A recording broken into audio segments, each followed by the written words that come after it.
I knew the mediation had turned in my favor the moment she crossed her legs like she was settling into a victory. She came dressed for triumph, pearls, a white blouse, the calm arrogance of someone who thought 20 years of marriage entitled her to a payout for lost potential. Her lawyer mirrored her smugness. Even the mediator's polite nod felt like a prelude to my expected surrender. But I wasn't here to surrender. I was here to end something that had died long before she admitted it. She started the meeting with her favorite line. "I sacrificed my career for him." The mediator wrote it down as if it mattered. Her lawyer added, "We're asking for substantial alimony, 2 decades of emotional labor and domestic support." Her eyes flicked to me, expecting guilt, apology, or financial compliance. What she got was silence. Cold, calculating silence. The folder beside me stayed closed for now. We had met young, hungrier than wise. She had ambition then, journalism, photography, meaning, back when she filled notebooks with ideas instead of excuses. And I loved her. God, I did.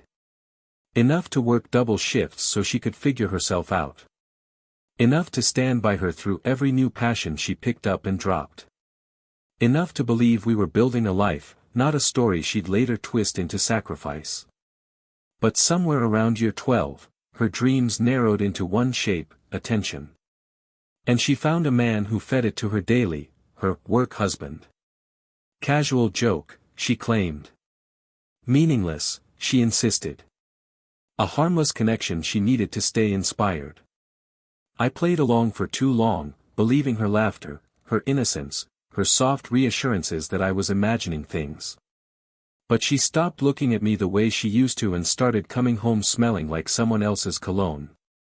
The truth snapped into focus on a rainy evening when I picked up her phone by accident. A notification lit the screen, "We still on for Saturday?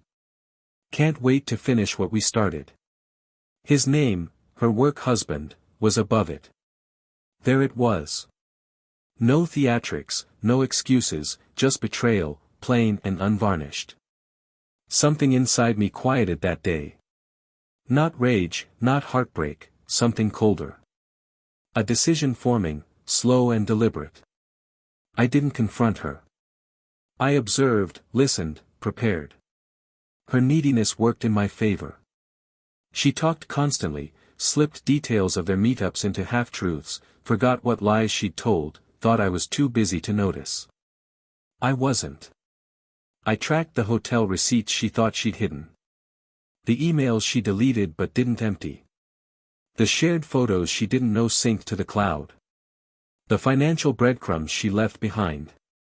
And then there was him, the man who called himself my wife's emotional support system. He was married too. Unhappily, he liked to dramatize. His wife worked late. He felt neglected. I met her by accident one afternoon. She was sharp, efficient, already suspicious. We exchanged information like two generals agreeing to a temporary alliance. And she delivered the final piece I needed, joint ownership details of their little, creative project, a studio they'd put under her name with my wife funneling money into it behind my back. Perfect. I spent the next 8 months preparing the financial equivalent of a guillotine, in silence. Now, in the mediation room, the moment arrived. Her lawyer cleared his throat. Given her years of unpaid domestic contribution. I slid the folder to him. No drama, no commentary, just a quiet push across the polished table. He opened it, read the first line, stopped breathing. His eyes darted to her, then to me, then back to the page. The color drained from his face. "What? What is this?" she asked. He whispered, he gave it all to him. Silence detonated across the room. Her brows furrowed. Confusion spiraled into dawning horror. Inside the folder, transfer of my entire half of the marital assets into an irrevocable trust. Beneficiary, the wife of her work husband. My notarized declaration waiving all claims in exchange for full release from alimony. Proof of my wife siphoning funds into an undeclared business.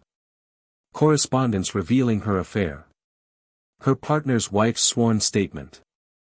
A request for an investigation into concealed assets under her name.